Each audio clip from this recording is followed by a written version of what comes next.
What do you know about genocide in Rwanda? Well, there was two different tribes, the Tutus and the Tutsis, possibly.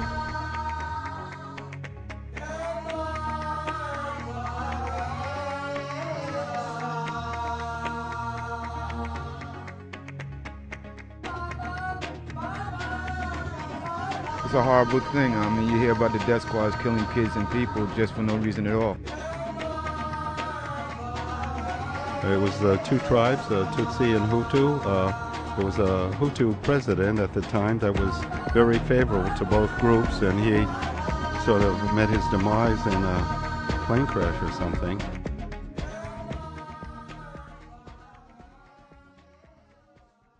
From Kibuye in the west to Kibango in the east, people gathered seeking refuge in churches by the thousands, in hospitals and schools.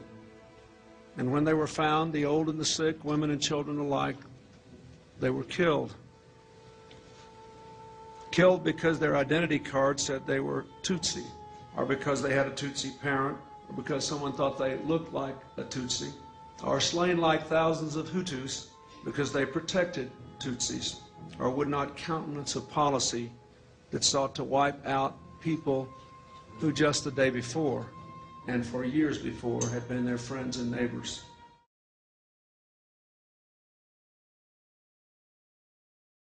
Ndababaye kubera ko afite yo ntangiye kurakonta l'histoire yo mu Rwanda, nkibuka ukuntu bishe umugabo wanje kugeza ubu akaba nabamwishe batarigeze bakurikiranwa, ahubwo bakavuga ngo abatutsi ngo nibo bapfuye bonyine kandi n'abahutu harimo abapfuye. Kuki batavuga umuntu hano irandege ko hariho n'impamvu yaturutse yo kugira ngo abantu benshi bapfe hara mu Rwanda, uwo muntu nawe agacibwa urubanza kimwe n'abandi.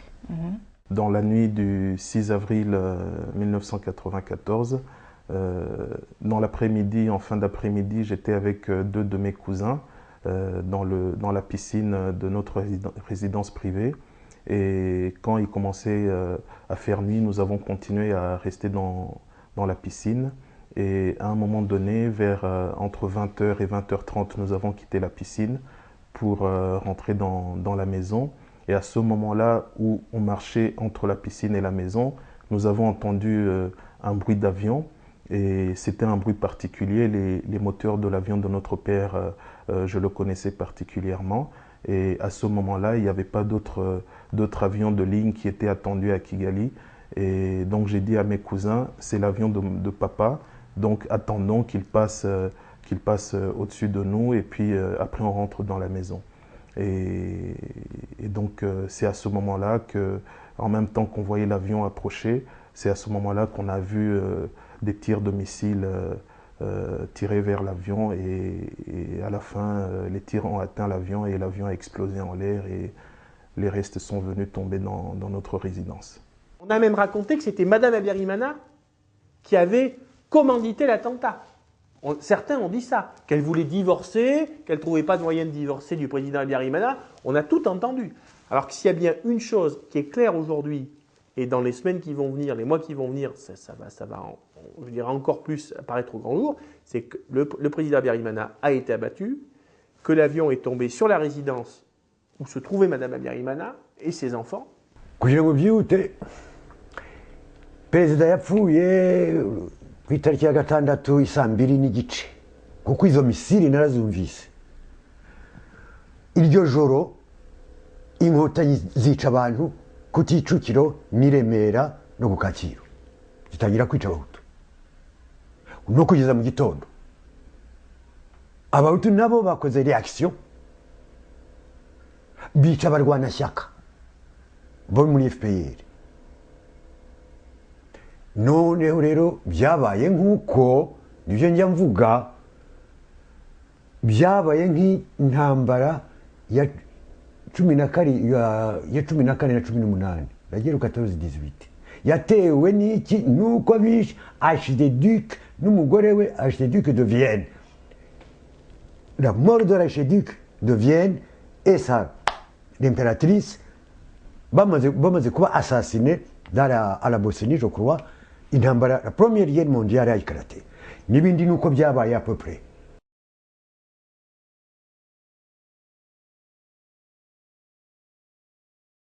some of the earliest articles that appeared in the New York Times magazine. And the New Yorker actually referred to the RPF soldiers as having aristocratic bearing, whereas the contrast was made that the Hutu were agricultural, squat, and all the negative attributes that I'd mentioned earlier. There are plenty of media experts who are, journalists in particular, who are selling that story, knowing perfectly well that there was some things that weren't true about it. 800,000 to 1.2 million Tutsis killed. And Newsweek even said, there's nothing we can do except wait out the slaughter and hope to survive. The more you read, as time goes on, the less you will understand. The RPF was a disciplined army. It never made sense. It never made sense. Disciplined army. They'd committed a couple rapes. A couple soldiers were caught. A couple people were killed here and there, but the RPF was absolutely disciplined. Well, first interpretation of what was going on in Rwanda was that a horrible slaughter was going on. And I think that was pretty obvious at the time. It's even more obvious today. Yes, it was a shocking slaughter. The standard version was Hutus were carrying out a mindless killing of Tutsis. I saw no reason to question that.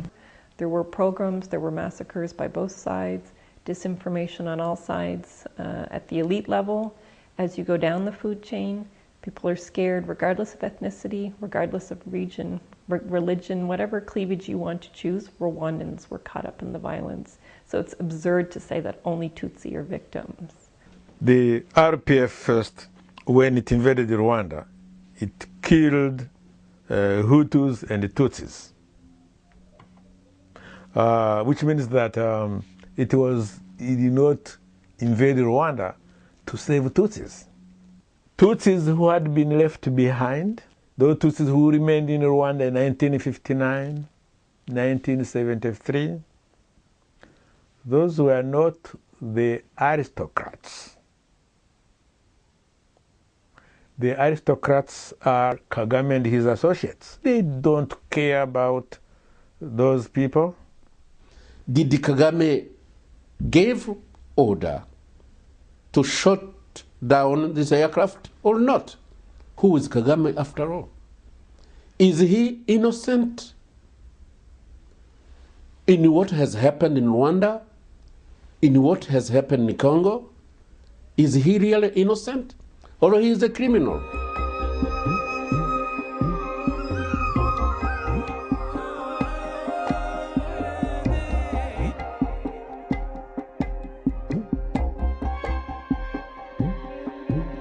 He's a soldier, and he was trained as a soldier. His work in Uganda was to help overthrow an existing government.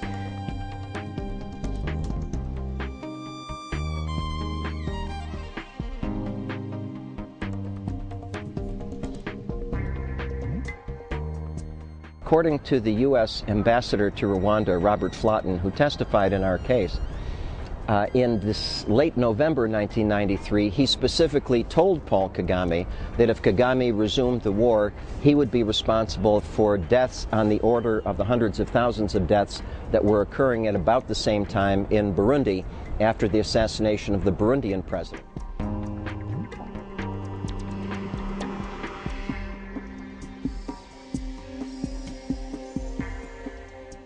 The Hutus who were trying to escape the slaughter had three options: either to go down south into Burundi, or to go east into Tanzania, or to go into Congo through Goma. Now, the ones who ran into Tanzania, they were met at the bridge, and then the Hutus who were trying to flee into Tanzania were captured by the Tutsi forces, which had already captured that territory, dumped them in the river, and these are the people who floated down the river into Lake Victoria and Uganda. And then Paul Kagame and the Museveni and their benefactors outside paraded these dead bodies as these are the Tutsis who have been killed by the Hutus, when it is the other way around. I wanted RPF, who has taken care of me, food and shelter, to help me find my family, which I did not have then. So I was escorted by RPF from Kigali to Gikongoro because I was searching for my family. I was myself too. I called people to say, come, you see, I'm Hutu, I'm not Tutsi. I did.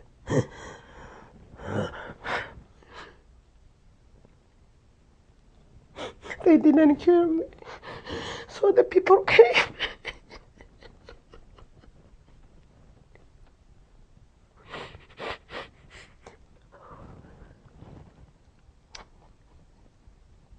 Sorry, they killed them.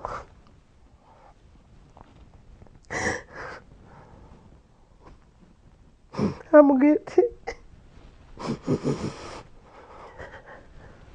So when I saw them killed, I never call again. So I had to shut my mouth.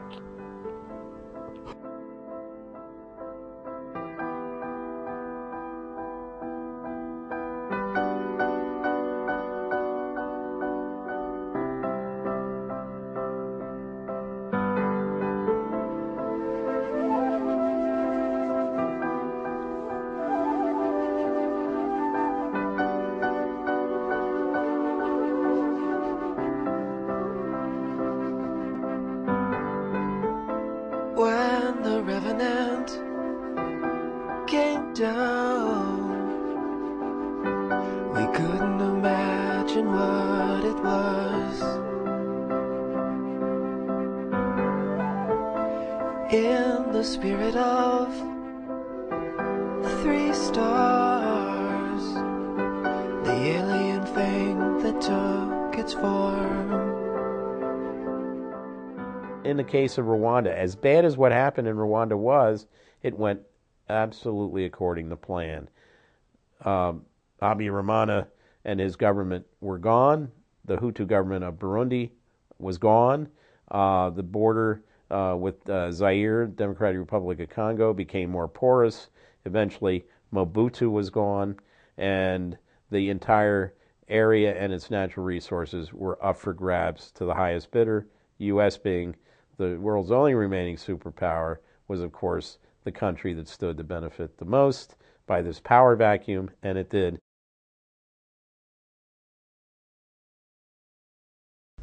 Et donc, cet attentat était en réalité un coup d'État. Pourquoi il était un coup d'État? Simplement parce que les Américains avaient décidé de changer de stratégie dans la région. Habyarimana avait refusé de servir, que son pays serve de base arrière aux intérêts américains, israéliens et surtout aux intérêts des multinationales. In fact, many people were very surprised when suddenly, in 1990, international media, Belgian media, French media accused the regime of Rwanda of human rights violations. Because until then, this regime had been portrayed by the World Bank and the IMF and other international groupings as a good role model, a good student of the World Bank and the IMF.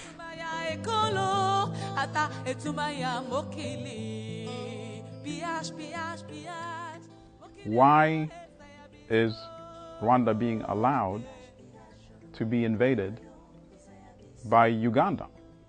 Uganda had actually launched a war of aggression.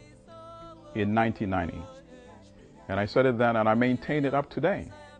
Had that war of aggression been dealt with, and had it been halted, the mass killings typically referred to as the genocide of 1994 never would have occurred.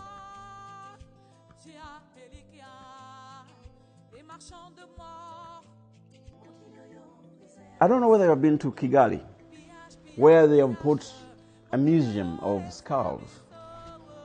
Does that remind somebody of what has happened in Luweero in Uganda, where there's museums of skulls? And the museums, the skulls have been found in places where the NRA was operating during the struggle, where the government forces were not in control. That Museveni's forces started following where all these bodies were taken, the bodies whom they killed. So they understand they surrounded the homestead when it was just about to get dark, and they started shooting people. And my mother and my uncle's wife and other women, relatives, they were seated in a hut, in one of the huts, because I think there were about 2 or 3 huts in the compound. These newly built huts, they are not really very big huts, they are grass thatched houses. So what they did was, I understand they shot, they threw grenades into the grass thatched house.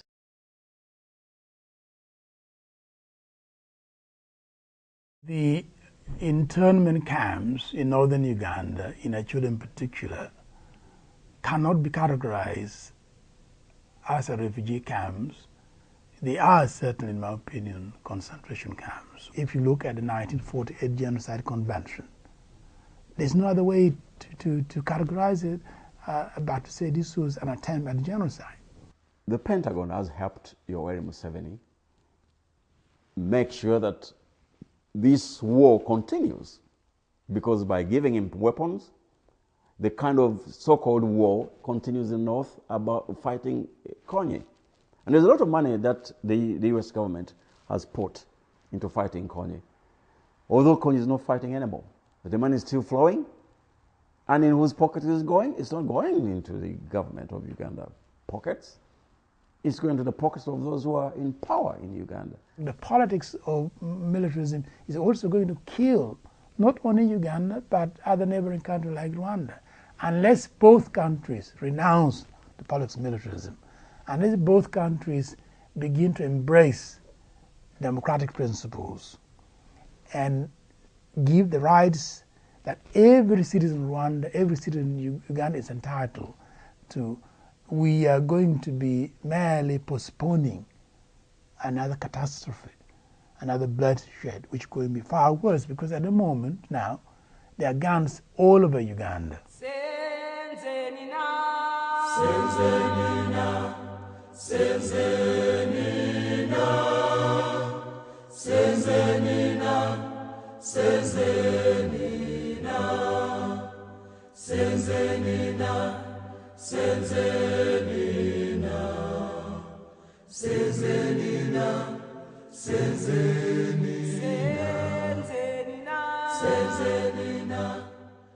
It is important to know that the Rwandan army, the RPF, is a Tutsi, an ethnic army. And in Burundi, the army, till now, is still in the hands of the Tutsi in Burundi. And in Uganda, Museveni himself has ethnic connections with the Tutsi. So it is a coalition of the Tutsis in the region, the Great Lakes region, who decide to invade the DRC. Rwanda and Uganda, with the support of the United States, including weapons and soldiers that worked with them and marched with them all the way into the Congo, invaded the Congo. They have been occupying the Congo since 1998. The world is keeping quiet. The world is keeping quiet because the world is participating in this Holocaust. The whole world is participating in this Holocaust, including the United Nations. And shame on us, shame on the world, shame on every human being that has some kind of power to stop this and is not stopping this, beginning with the superpower the United States. Shame on us. I couldn't believe it. I said, no. How can two countries, Uganda and Rwanda, can fight inside a sovereign, not a sovereign country, to decide who's gonna run the wealth of that country? And how many people died? Everybody is saying that 8 million people have been killed in the DRC. 500,000 women have been raped, but no one is pointing the finger in the right direction. All these things are happening because we have someone called Mr. Kagame. He is the only one who is training his Tutsi militia, sending them in the DRC to create instability in the eastern part of the Congo so that he may occupy that part of the Congo. This killings is not about war. It's not war. It's something prepared for to do this to people. Today, in my area, many women, they are raped. They are not women anymore. Many young boys are dead. My family are finished because there's some village. There are no one because they was killed. Just, we cannot understand why.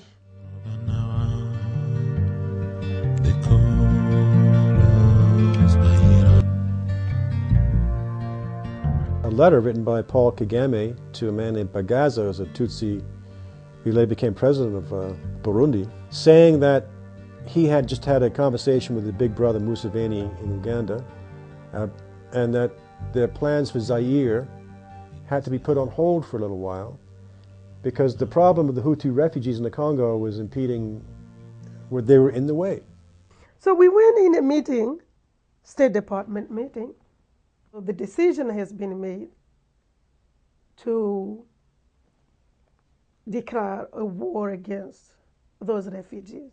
The RPF started shooting on a refugee camp where probably 100,000 of refugees on the shore of the river. So we put the raft in and we were stuck on a huge rock in the middle of the river.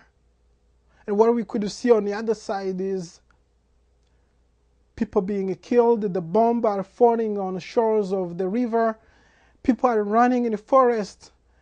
And I was like, well, we'll never be able to leave again. This might be my last time. To my mind, I was like, no, I don't need assistance.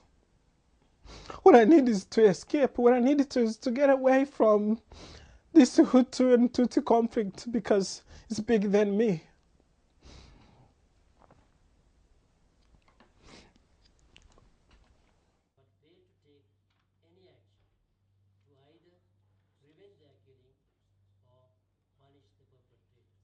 The military one judgment has said that there was no organized planned genocide in Rwanda.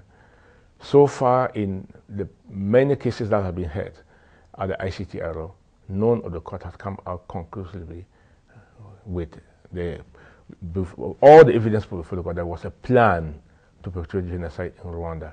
Quite on the contrary, the court have held that what transpired in Rwanda was a spontaneous reaction to the killing of the president, the assassination of President Habyarimana and his Burundian counterpart, and also that prior to the assassination of the president, crimes have been perpetrated in Rwanda. Crimes did not start in Rwanda in 1994.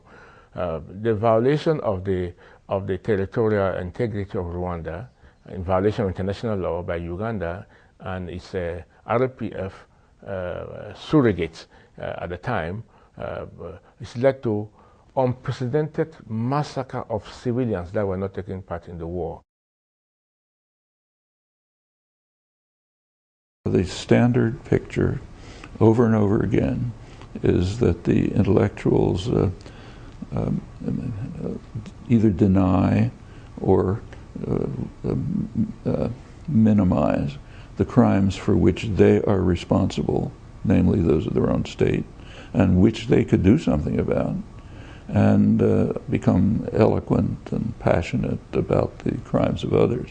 Genocide is used by various actors to meet their own political needs. It's a very politicized word.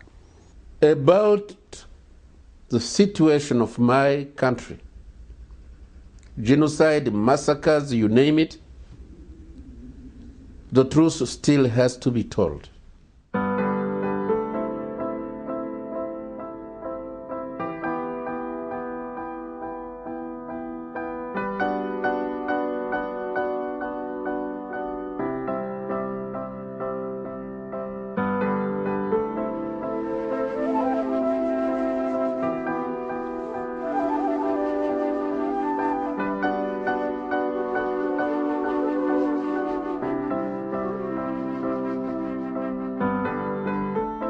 When the revenant came down,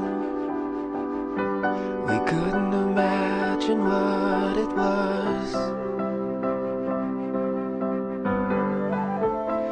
In the spirit of the 3 stars, the alien thing that took its form.